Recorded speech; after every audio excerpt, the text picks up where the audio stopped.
This story happened like 10 years ago.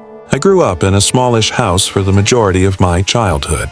I shared a bedroom with my older brother, 2 twin beds on opposite sides of the room, 2 dressers, and 2 closets. We didn't even have enough room for a desk. It wasn't cramped, but it wasn't exactly comfortable either. So when my brother went away to college, I immediately moved his bed out of the room and commandeered the space, so to speak. With his permission, of course. I was finally at the age where a bedroom desk was a necessity. So it was nice not having to do homework in the basement or upstairs in my dad's office. That arrangement worked seamlessly for the 2 years before I myself went off to college, at which point I wasn't living at home anymore, so it didn't matter. After graduating, my brother got a city job in our hometown area. So we ended up moving back into my parents' house, and the first thing he does? You guessed it.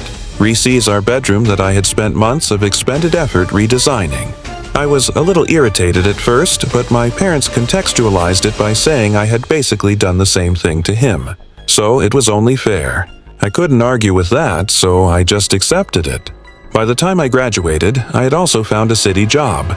So I opted to move back into my parents' house, just like my brother had. Unfortunately, I didn't have a room anymore, so I'd have to make other arrangements. The only other unused room in the house was our upstairs guest bedroom. So even though it was half the size of my old room, it would have to do the trick. The guest room was right next to my dad's office, which was the only other room on that floor.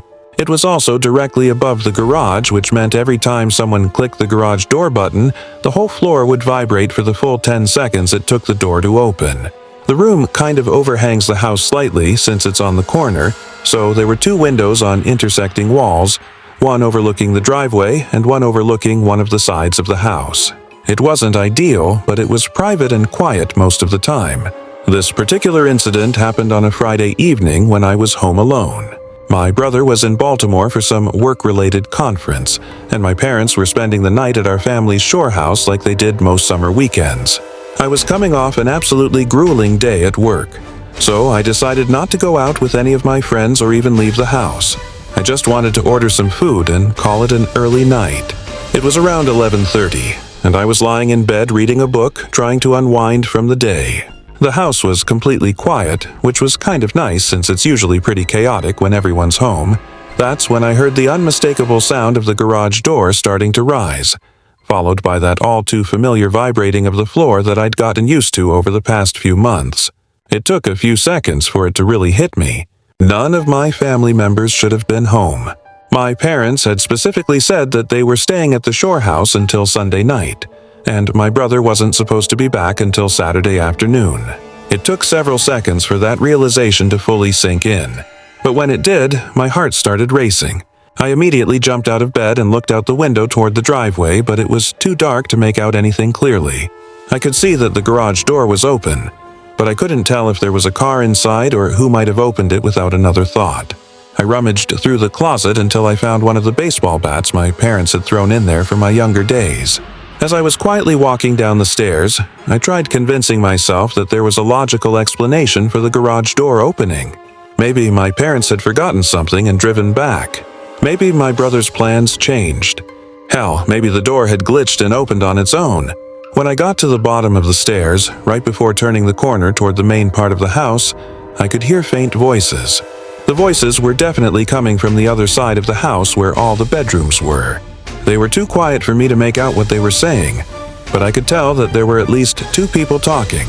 That's when I knew for certain that someone had broken into our house. I pulled out my phone and dialed 911, whispering my address and telling the operator that my house was currently being burglarized. I left the call live and put the phone back in my pocket like they tell you to. The operator told me to stay put and not to announce my presence, but I felt this overwhelming urge to defend my house.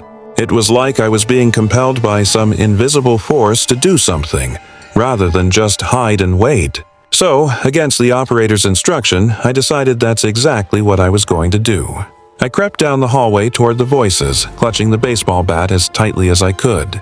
As I got closer to my parents' bedroom, I could hear the sounds of drawers being opened and things being moved around.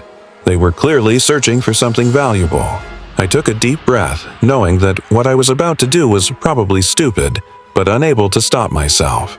I started yelling as loudly as I could to catch them off guard, then charged into the room with the baseball bat raised above my head. There were two men rummaging through my mother's closet, and they both yelled out in shock when I burst through the door. I could tell they hadn't expected anyone to be home, let alone someone willing to fight back. That gave me confidence, despite the fact that I was outnumbered and they could have easily had weapons of their own. I swung the bat at the closer of the two men, connecting with his leg. He cursed and hobbled a few steps before falling over.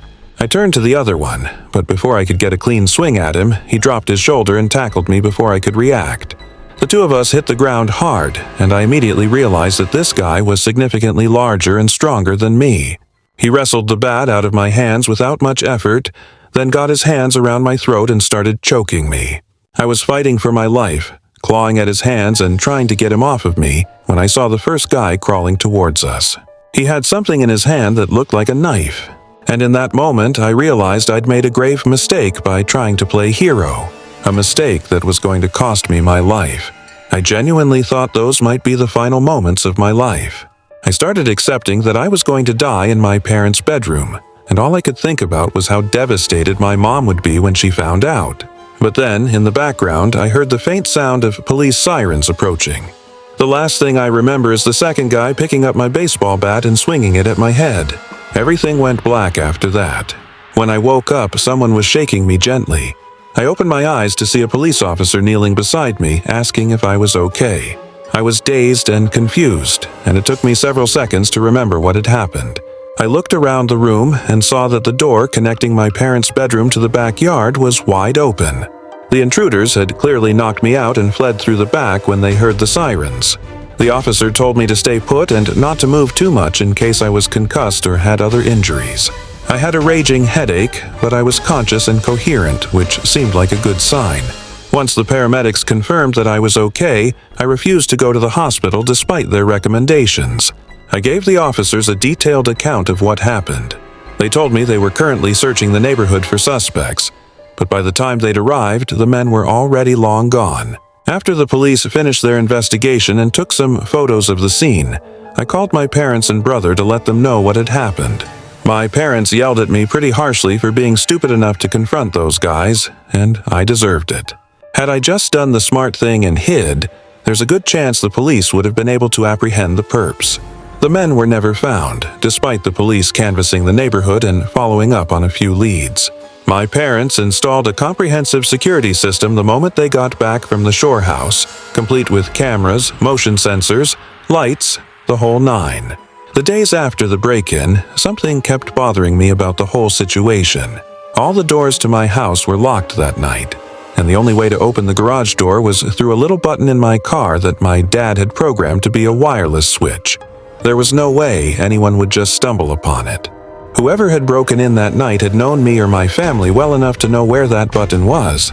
Up until that moment, I never locked my car when it was in the driveway either, so that's something the culprits would have had to know as well. Even more concerning was the timing. They somehow knew that my parents would be away for the weekend, that my brother was out of town. I don't live in that house anymore, but my parents were never able to determine who had broken in.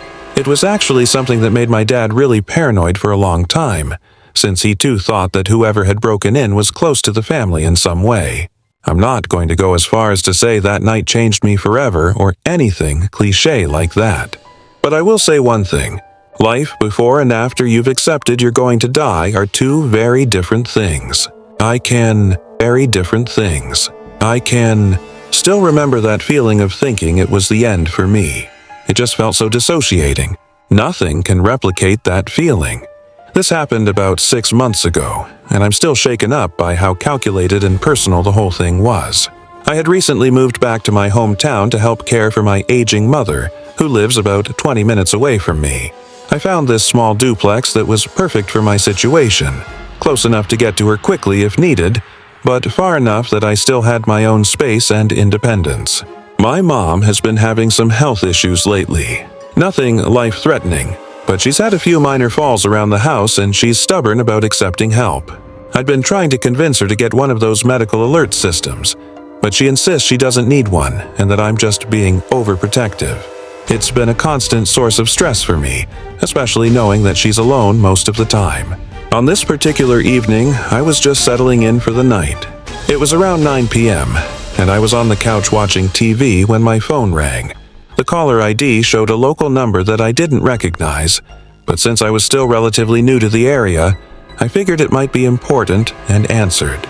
The woman on the other end identified herself as a nurse at a local emergency room. She said my mother had been brought in about an hour ago after taking a fall and hitting her head. According to her, my mom was conscious but asking for me, and they wanted to know if I could get to the hospital quickly. I was horrified. This was exactly the kind of call I'd been dreading since moving back. I didn't doubt the legitimacy of the call for 1 second. The woman on the other end knew my mother's full name, her address, and even mentioned her recent hip replacement surgery from a few months ago. I immediately stopped what I was doing, trying to keep calm and level myself by saying a silent prayer. I didn't even think about locking up the house. I just grabbed my keys, pulled the front door shut behind me, and raced to my car. The drive to the hospital was a nightmare.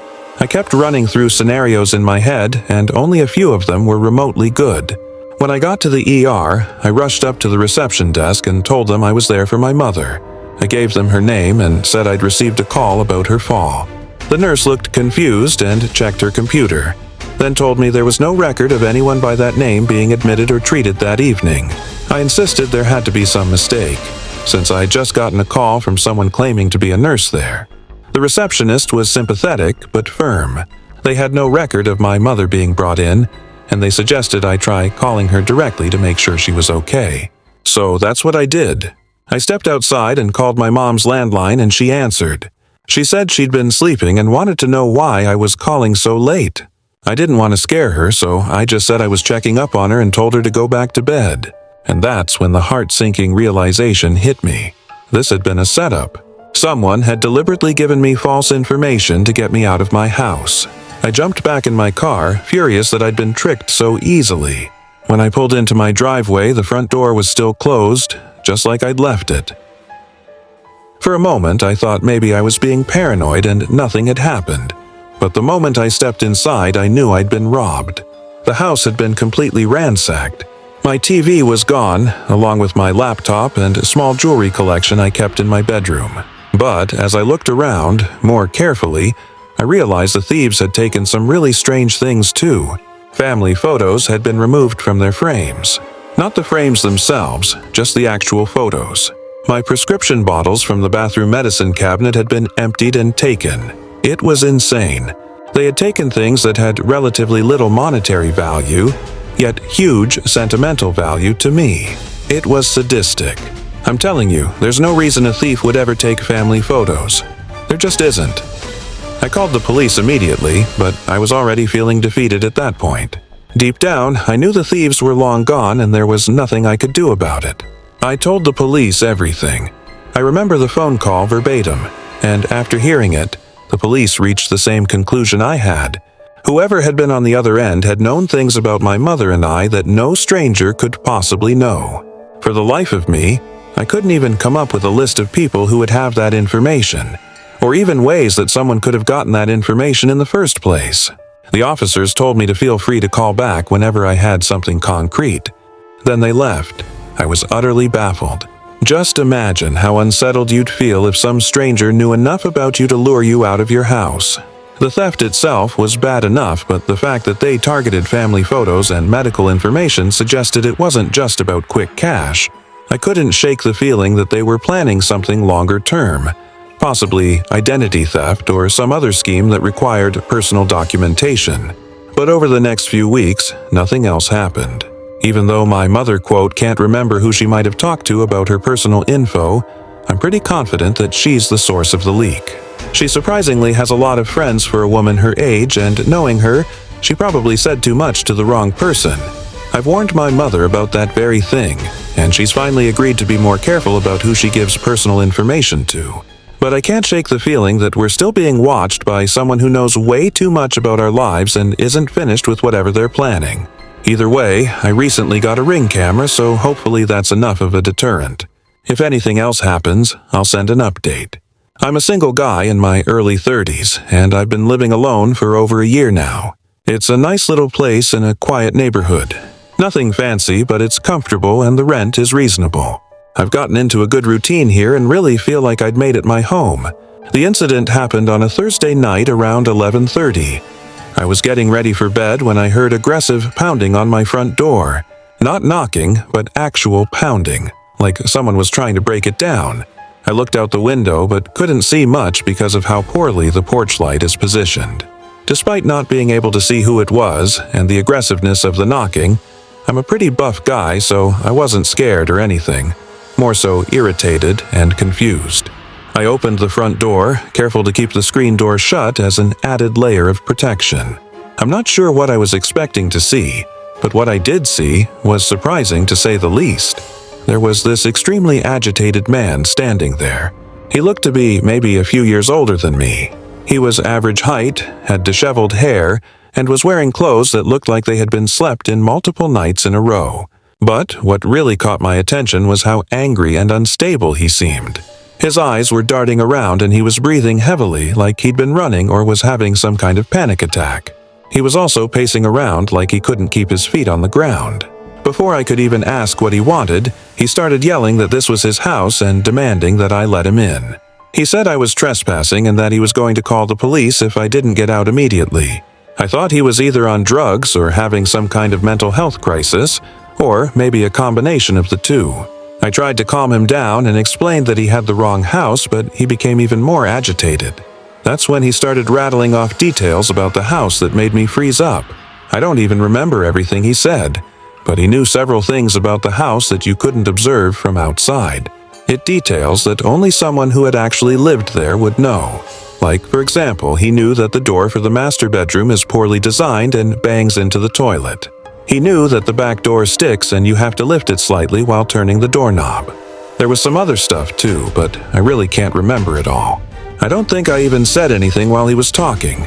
I was just standing there in shock. But that was only the beginning. It was about to get much weirder. Through the screen door, he pulled out a folder and started showing me documentation. He had what appeared to be a lease agreement with his name on it, dated from about 6 months before I'd moved in. He had pieces of mail addressed to him at this address. Everything looked official, though I suspected it had been forged somehow.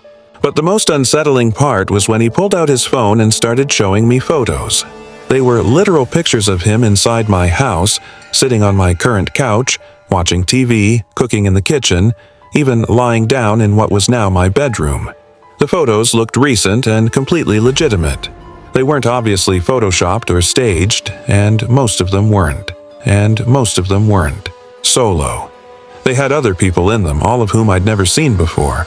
He showed me one photo that he claimed was from this past 4th of July just a few months ago. It was a selfie taken by a woman I didn't recognize in it. The woman, him, and a few other people were facing the camera and smiling at the kitchen table. There was a box of fireworks off to the side, and the detail and context of the picture made it look completely authentic. That's when I genuinely started questioning my own memory and sanity. How could this person have all this evidence if they never lived here? I started wondering if I somehow blocked out memories of sharing the house with someone, and if I was the one having some kind of psychological breakdown. It was freaky, especially since I knew for a fact that I had been home on the 4th of July, so the pictures made even less sense. The whole situation was so surreal that I told them I was going to call the police to sort everything out. Not even in an antagonistic way. I just didn't know what else to do. I figured they could check the records and determine what was going on. But the moment I mentioned calling the cops, the guy's demeanor changed completely. He suddenly became very calm and said he'd wait outside while I made the call. Then he just walked away from the door and disappeared into the darkness. I watched from the window, but I couldn't see where he went.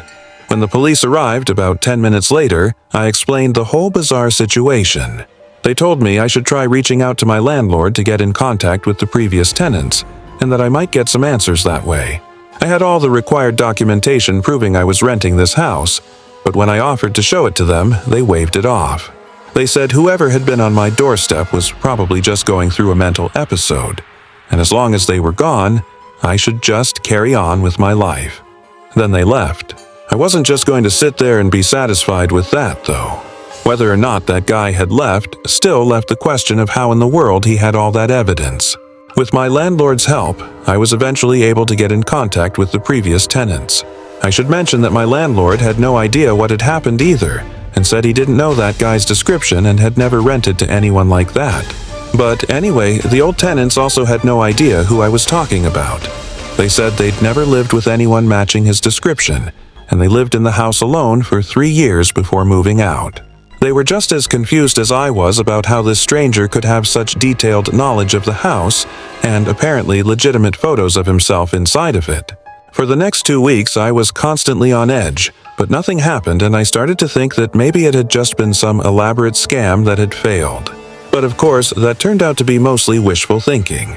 One night, I came home from a night on the town with my friends to find my house completely ransacked. It wasn't like a typical burglary where someone grabs obvious valuables and runs. The place was completely turned upside down, like someone had been looking for something specific. What that thing was, I had no idea. The craziest part is that most of my electronics and other valuable items were still there, despite the fact that the rooms they were in were completely trashed. The police found no signs of forced entry, which suggested that whoever did it had a copy of my key.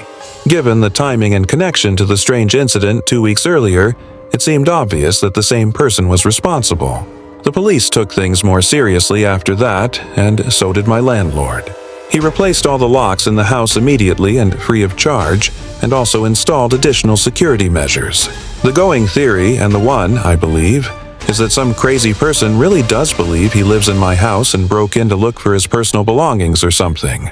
And, okay, sure, that's problematic enough on its own, but that does absolutely nothing to explain how he had all that documentation, let alone literal copies of my house key. I wish I had the sense to take a closer look at that so-called lease agreement he had shown me, because I might have been able to get his name, but in the moment, I just wasn't thinking clearly. The documents don't even bother me that much. All that stuff could have been easily forged or altered, including the alleged pieces of mail. What freaks me out to my core, though, are the pictures. I have no explanation for any of that stuff. It's possible they're really old pictures whose dates are doctored, but even if that's the case, it still doesn't explain how my landlord, who's owned that house his entire life, didn't recognize him. One of my friends suggested that I'm up against something not fully natural. I don't believe in that kind of stuff. But I will say that I've had this constant creepy feeling hanging over me whenever I'm in my own home, which is most of the time. I can't even begin to rationalize the whole thing. I just hope that's the end of it. That's the end of it.